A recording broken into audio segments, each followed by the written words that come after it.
こんにちは、和田彩香です。私は現在、輸出をはじめとしたビジネスの会社を経営する女社長をしています。今回は出張でヨーロッパに来たので、スイス、フランス、ドイツの綺麗な景色を見ていただきながら、完全未経験から海外販売ビジネスを始める方法について Vlog 形式でお届けします。私の公式 LINE では海外輸出初心者入門マニュアルをお配りしています。こちらオンラインスクール受講検討で Zoom 個別面談を受けられた方限定でお渡しをしているので、ご興味のある方はぜひ概要欄の公式 LINE よりご連絡お待ちしております。最初に私が海外向けに販売を始めた理由についてまずはお話をします。私は約8年前に会社員を辞めて独立をしました。独立した当初から貿易関係の仕事をしていたわけではなく、最初は工芸品を仕入れて販売する事業をしていたんですね。個人事業主として始めて約1年半後に法人化をしました。法人化をしてすぐその次の年にコロナウイルスがやってきました。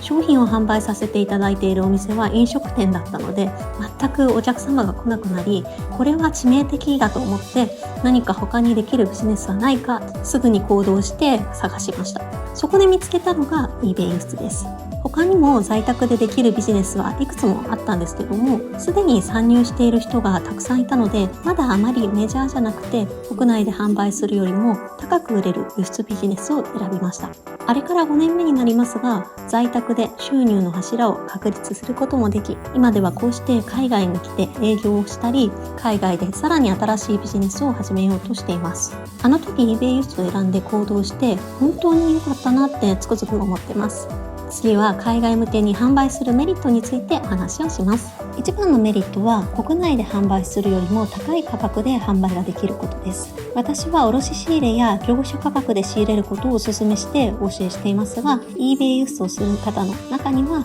国内で一般的に販売されている小売価格で買い輸出をして利益を出している方も多くいます。これを知ったら国内で販売するビジネスを選ぶのはもったいなく感じますよね。次は海外向けに販売するデメリットについてお話をします。海外輸出は国内で販売するのに比べてルールが多く、学ばなければいけないことが多いです。学ばなければ正しい情報を知らないということは当然のことなのですが、知らないままの状態で進めてルールを守っていない状態で販売をして後から返金になってしまったり、 eBay の場合はアカウント停止になってしまったという方も少なくありません。海外に輸出する方法としてはいくつかの方法があります。一つ目は今回私の動画を見ていただいているように、実際に海外に行ってお客様を見つけて販売する方法です。これは直接取引と言われることもあります。この場合、仲介手数料がかからないので魅力的ですが、場所にはよりますが、今だと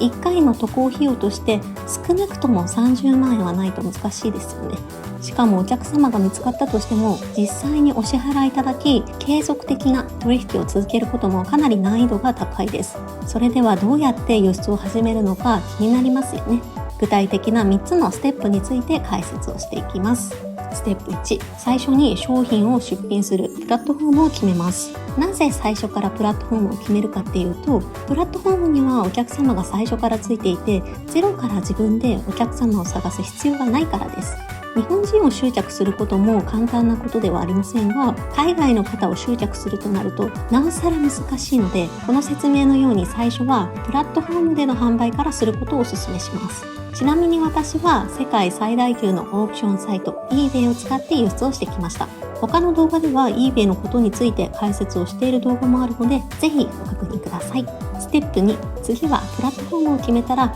そのプラットフォームに合わせた商品をリサーチしていきます。なぜリサーチするのかっていうと、海外の場合、人気のあるものが日本と違うことも多いです。もちろん日本で人気のものが海外でも人気だっていうこともあるんですけども、日本文化として海外に渡って人気になっていくので、少し前に発売されたものが今海外で人気ということが多いです。実際に eBay では15年や20年前に自分が使っていたゲームやおもちゃ、雑貨といった今では自分たちは使わなくなったものの方が高く売れるということも多いです。自分が売りたいものがあったとしても海外の方が欲しいと思うかはわからないので、海外の方のご要望に合わせてリサーチをして売れる予測のついた商品を販売しましょう。輸出で肝心なリサーチについてお話をさせていただきました。スステップ3、プラットフォームで売る商品を決めて仕入れをしたら次は販売になります。輸出する商品を販売するときはとても注意が必要な箇所がたくさんあります。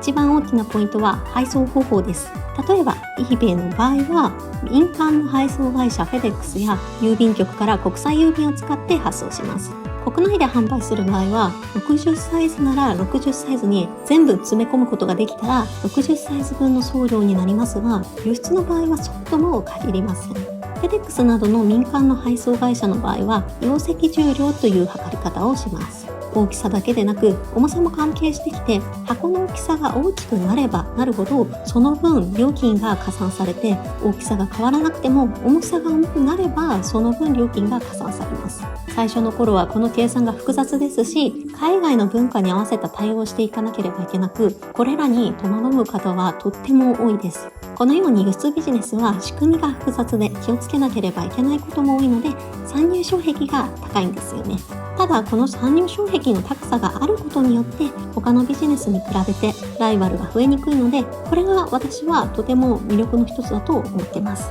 本当に輸出ビジネスを始めたいという方はしっかりと自分よりも先に行っている人から学びながら進めていくことをお勧めします。私も輸出のオンラインスクールを運営しているので、もしご興味のある方は概要欄の公式 LINE からご連絡ください。今回の動画は完全未経験から海外販売ビジネスを始める方法ということで、完全未経験の方向けで一つだけ最後にお伝えしようと思います。初めてのことはとっても勇気がいることかと思います。でもこの動画をここまで見ていらっしゃるということは、輸出ビジネスをしてみたいなと少なからず思っていらっしゃいますよね。ここで実際に足を踏み入れて輸出ビジネスを始めていく方と、実際には始めずに動画を眺めているだけで閉じてしまう方、どちらかに分かれます。私自身 eBay 輸出を始めてからこうして道が開けているので、今この動画を見ていただいている方には諦めてほしくありません。チャンスの女神様は後ろ髪がなくて前髪しかないって言いますよね。私はこの言葉を信じていて、これがチャンスだって思ったものは